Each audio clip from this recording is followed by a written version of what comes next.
Good morning, good morning, good morning. Welcome to the Black Financial Channel. That's theblackfinancialchannel.com. I am Dr. Boyce Watkins, your friendly neighborhood finance professor, your loyal servant, and here to break down economics to you in a black way, authentically black. I am not a finance professor who happens to be black. I'm a black man who happens to be a finance professor. Today, I want to talk about Ebony Magazine. Ebony Magazine just got bought. Give me a yes or no in the chat if you were aware that Ebony Magazine just got purchased, and Ebony was just purchased by a former NBA player by the name of Junior Bridgeman. Now, this purchase is of interest to me because, one, I live in Chicago, and two, I am from Louisville. And that is where Junior Bridgeman played his college days. I grew up as a kid hearing about Junior Bridgeman from my mama, who said, because we were all Louisville Cardinals fans. We love the Louisville Cardinals so much that actually behind my head, if you've ever been paying attention, you'll notice I've got some Louisville stuff on my wall back here. So I'm a big Louisville guy, even long before it was popular to know about Louisville with Breonna Taylor and all that. But here's some of my Louisville apparel. My late grandmother, rest her soul, the first person who ever taught me about economics, loved the Louisville Cardinals so much that this was my inheritance. This was my inheritance. Grandma, you gave me economic intelligence, and you left me some Louisville Cardinals gear, so we good. I didn't want her money because I had money by that time, so I wasn't worried about that. But my grandma left me a lot of her Louisville gear. She had a whole room that was red. This is how much our family was into the Louisville Cardinals. Now, let's talk about Junior Bridgeman for a minute. Junior Bridgeman popped up in the news because he's going to be the buyer of Ebony Magazine. And when I was a kid, my mother used to talk about Junior and would say, when we would watch Louisville games and stuff, she would say, "You want to be smart, just like Junior Bridgeman." And I didn't know what that meant at that time. I don't even think I knew who he was because I was little. But I've heard of the guy through the years. And Junior Bridgeman is a guy that a lot of people in Kentucky are very proud of, around the country, actually. He's had a long storied career, not just in as far as what he did in college and all that, but he also played for the Lakers and the Milwaukee Bucks, I believe. So I imagine it's kind of interesting. He was his brother went to play at UCLA at the same time. I think it was either right around that time or after Kareem Abdul-Jabbar played for UCLA, and then he went to the Lakers. And I know Jabbar played for the Lakers, and then he played for the Bucks, and I know Jabbar played for the Bucks. So I'd be curious to know how connected his career was to Kareem. I don't know enough about the entirety of their career, but I do know a few things. So anyway, so Junior Bridgeman is buying Ebony. And I thought that was interesting because obviously, I know about his sports career. I also know that people have a lot of respect for him as a businessman. I've never done business with him. I've never talked to him. But I like him. I like what he does. I think he's good for the world. And I thought about this, and you guys know I talked about Ebony a lot. I read it. I read on the story, and I thought about it. I meditated on it. I sent a prayer request to white Jesus, black Jesus, and baby Jesus to give me the wisdom to kind of break this down in a way that allows all of us to kind of learn something from this, because I think that there's a lot to learn about about life and economics from the way Ebony Magazine went down. Let me just say this. Ebony Magazine did not have to go down. Ebony Magazine was bought out of bankruptcy. Bridgeman bid on their assets, which I think the winning bid was $14 million. And he was bidding on a dead company that didn't have to die. You go to a funeral and you got some 19-year-old kid and you're like, man, he had his whole life ahead of him, but he didn't think he's going to make it to the age of 22. So he started getting in the street and thugging out. And next thing you know, he's gone. Well, you're like, man, it was too soon. Pookie didn't have to die. He could have lived a long, prosperous life, but he didn't. Well, Ebony Magazine to me was a little bit like Pookie, where Ebony Magazine did not have to die. Ebony Magazine could have survived. Ebony Magazine could have flourished. Ebony Magazine could have went on and done well. Essence Magazine, from what I understand, seems to be doing pretty well. They seem to be leveraging their brand value and making millions of dollars and all this other good stuff. And I felt like Ebony actually was a brand that had even more brand strength than Essence. Ebony Magazine, if you go back to Junior Bridgeman's era, Ebony Magazine, that was the stuff, man. I mean, that was the premier creme de la creme, like top shelf, most respected institution, one of the most respected institutions in the Black community. So the question becomes, why did Ebony Magazine die too soon? What happened here? Actually, before I move on with that, do me a favor real quick. I want to remind, this is our Black media request. We're building Black media. So if you could, please hit the thumbs up button, hit the share button, hit the subscribe button right now, and type a yes in the chat, or put your hashtag B1 in the chat after you do all those things. So right now, on the count of 3, everybody hit the thumbs up button, share the video if you can, or at least subscribe and hit the notification bell so that you'll be notified when we go live. We're building Black media. Black media is extremely important. That's why it's important to talk about things like Ebony, because we need our own media. And I see you guys on Instagram. My Instagram is the real Boyce Watkins. So feel free to follow me on the gram. All right. So, okay, good. So hashtag B1 in the chat once you're done. Thank you very much for doing that. I appreciate it. Now let's get back to the regular scheduled program.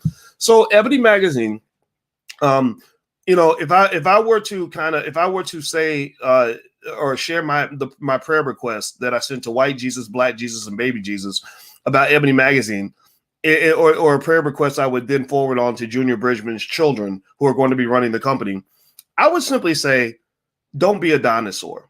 Don't be a dinosaur. Don't do what they did. That's how I learned growing up. My mama would be like, don't do what he did, because then you'll be hooked on heroin. Or my dad would be like, don't do what he did, or you'll be homeless when you're 40 years old. Or don't do what he did, or you end up in jail. Well, with Ebony Magazine, I say the same thing. Like, don't do what they did. Don't do what they did. Ebony Magazine was a great company that had tremendous potential. And Ebony Magazine, from what I saw, again, I was in Chicago. I've written articles for Ebony. I know people at Ebony, high-ranking people at Ebony that would come and make secret phone calls to me because they didn't want their bosses to know that they were talking to me about different things. And I felt that Ebony was just a dinosaur. I felt that Ebony wasn't responding to good ideas. Ebony didn't understand that there was this thing that came along that you might have heard of called the internet. The internet came along. I know you may not have heard of it, but it's been around for a little while. And that required all publishing companies to adjust their business models. If you did not adjust, you were going to die. You were going to be like Pookie laying on the sidewalk with your mama crying over your dead body. Well, Ebony Magazine was it broke a lot of people's hearts because a lot of people grew up with Ebony. Give me a yes or no if you remember going to grandma's house on Saturday afternoon and you hear some Lou Rawls in the background and you got Ebony Magazine on the coffee table. Anybody remember those days where Ebony Magazine was right there on the coffee table and a bunch of the issues would be there? Or you go to the barbershop and you're bored, there's nothing to read, so you're reading Ebony and you're reading like these cigarette ads and whatever, right? And all the fellas, I'm sure y'all remember the Jet Beauty of the Week. Anybody remember the Jet Beauty? The young guys don't know nothing about this, right? But the Jet Beauty of the Week was my first introduction to the beauty of the Black woman. I really wonder if I had never seen the Jet Beauty of the Week at the age of 5, I like that solidified my connection to Black women. Like at that moment, at 5 years old, my parents, they thought I was thinking about like toys and dolls and bicycles. Man, I saw that lady's curves. I said, Lord have mercy, Jesus Christ. I don't know what this is, but it's special. And I had this Jet Beauty of the Week. And my dad's talking to me about cartoons or something. You don't know, like, Boyce is way beyond cartoons now. Like, you've opened the Pandora's box, and I've loved Black women's curves ever since. And so, anyway, maybe that wasn't healthy. Maybe that was actually a bad experience. Maybe I don't know, but I don't care. It was wonderful. So Ebony and Jet, and so I mean, they had a special place in our heart, and I think the community was ready to support Ebony through all of its nonsense. The community was like, okay, create something amazing, and we'll back you up. Ebony's been sort of more than a publication. I think people were sad when Ebony got sold. They were sad to see Ebony crumble. And so I would just say my biggest advice to anybody that's affiliated with that brand is don't be a dinosaur. Allow fresh ideas in. Ebony Magazine, in my view, became almost like an aristocracy where you have the Johnson family and they're protective of their power and they're used to making money very easily. They're used to big white companies paying them insane amounts of money to advertise in their magazine. Well, the digital age shifted that. The digital age became the age of the hustler, and they were being out hustled by more innovative outlets that were purely digital that didn't require massive amounts of capital investment in order for them to function. And so as a result, it was very predictable. Ebony went crumbling down. Now, with Junior Bridgeman buying Ebony, Junior's a good businessman. He's I think he owns over 100 Wendy's restaurants or something. And then he became a bottler for Coca-Cola. And I think with this entity, he's letting his children run that. He's about 67, so I'd be curious to know how involved he's trying to be with all of this. He did mention that Ebony represented Black excellence to him growing up, and I agree. I mean, I think for people in his generation, especially, Ebony was the gold standard as far as media. And I still love Ebony. I still think Ebony has potential. I think Ebony, if they bring in the right ideas, can be explosive and extraordinary. I look forward to seeing what they do with the company, and I hope that they can be great again. Like literally, let me see. Like instead of having MAGA, we need to have MEGA. MEGA, make Ebony great again, right? So everybody should get a MEGA hat, right? We're gonna make Ebony MEGA, make Ebony great again. That's gonna be our slogan, because I fully support what they're doing, and I really think that if they bring in some good ideas, they can succeed. Just on a personal note with Ebony, actually, before I move on, do me a favor, hit the thumbs up button, hit the share button, hit the subscribe button. Make sure you sign up for the Black Financial Channel. Also, speaking of kids, I love the fact that Junior Bridgeman is bringing his kids into the business. I think that's awesome. I think that's something everybody should look into. But the thing is, your kids have to be ready. Like if you have stupid kids or kids that are sloppy and irresponsible, then you're going to lose all your wealth. In fact, 70% of all wealthy families, did you know this? Give me a yes or no if you knew this. 70% of all wealthy families lose all their wealth within one generation. Did you know that? 70%. 90% lose their wealth within 2 generations. So when you're building this institution called your family, like the Bridgman family is an institution. They're probably worth $500 million now, whatever.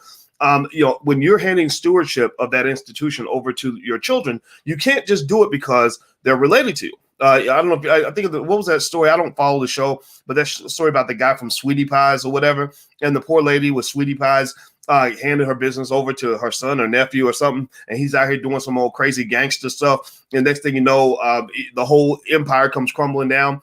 Well, you got to prepare your kids for that early. One thing wealthy people do is they get their kids ready early to take over the family empire or to take the empire to the next level. So a lot of you are planting seeds now and preparing for the future. Well, after you plant those seeds, the biggest seed you plant is going to be in your children in terms of making sure that mentally they are prepared with knowledge, investment, and discipline. That's actually the KID model that we use in our Black Business School for Children, which basically says give them the knowledge on how to maximize wealth. Give them the investment so they have capital that they can actually utilize to achieve their goals. And then discipline means not going out here getting caught up in every stupid little thing that's going to throw them off the track. There's a guy I met one time who was mentoring this young dude. And this young dude, it's so bad. It drives me crazy. This shows like what media is doing to us in terms of giving us horrible culture. This kid, his father owned like 20 different franchises in the city. He owned all these restaurant franchises. He owned a couple in the airport and everything else. And so his father's making like $50 to $100 million a year. His father was a hardworking man, but he was getting old and he's getting tired. He wanted to pass all this down to his son, right? Check this out. His son wanted to be a rapper. His son was like, I don't want to run a restaurant. I want to be a rapper. Right. So this kid literally is running around trying to hang in the hood and roll with the thugs and get his gangster credentials, maybe do some jail time so he gets some real street cred. And his father's like, I've got a business that's generating $50 million a year in cash flow. And you want to go rap? Like rappers ain't even got no money. 90% of them are broke. Are you kidding me? Now, speaking of rappers, one unbroke rapper that's actually coming to the platform today, Ice Cube, will be on tonight.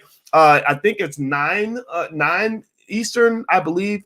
He'll be on drboycetv.com. So me and Cube have a lot to talk about. We're going to talk about politics, but we're also going to talk about economics. I told him, I said, I really want people to understand the mindset of a boss. I want people to understand the mindset of a guy that knows how to own things, a guy who made tremendous moves and transitions through his career, that was able to actually start a sports league. Remember, in a world where you got multimillionaire athletes who swear that they don't have enough capital to start a sports league, but Ice Cube did it. The big three is real. The big three is out there. And so there's a mindset associated with that. And I said, if we can dig into that a little bit, I will really appreciate that. So he's coming through tonight on drboycetv.com at 9 p.m. Eastern. But if you can't catch it live, you can. I'll replay it. I'll send, you'll see the recording. It'll be up there. So don't feel like you have to be there then. But if you want to catch it live, it's 9 p.m. Eastern tonight on drboycetv.com. So The point of the matter is that he's doing a good job with his kids. I love it. I love the idea of buying this massive, beautiful asset like Ebony and saying, here, this is my gift to you.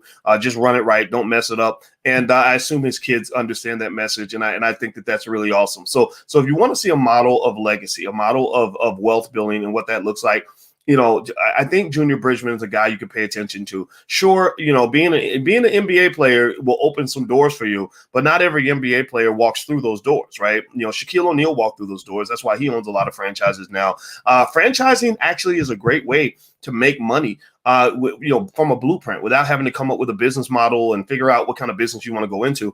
Franchising actually has been a pathway to wealth for a lot of people. So actually in the Black Business School, we actually put together a whole curriculum on franchising.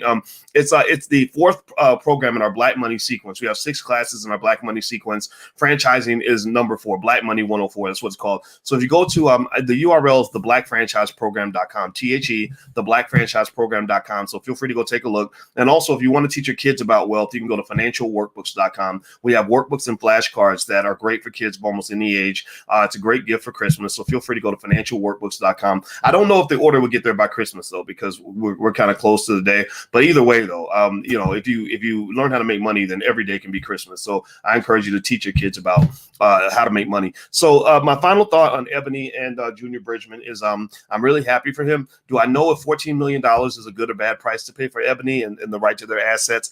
I can't gauge that. My first instinct is yes. Like my first instinct is that if you're looking in terms of like return on capital and all that, I think Ebony instantly becomes a multi-million-dollar brand if they have the right investment, if they have the right amount of working capital and can really work their asset the way they should. But it's going to be a work in progress. I think they're going to have some young, innovative people in there that are going to bring them great ideas that are going to allow them to catapult Ebony in a productive way. I think if they run Ebony like they did before, it's going to become a dinosaur. Ebony's going to die.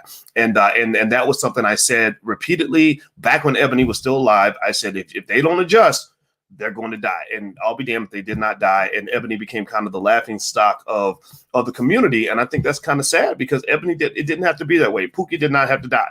So anyway, that's it. Those are my 2 cents.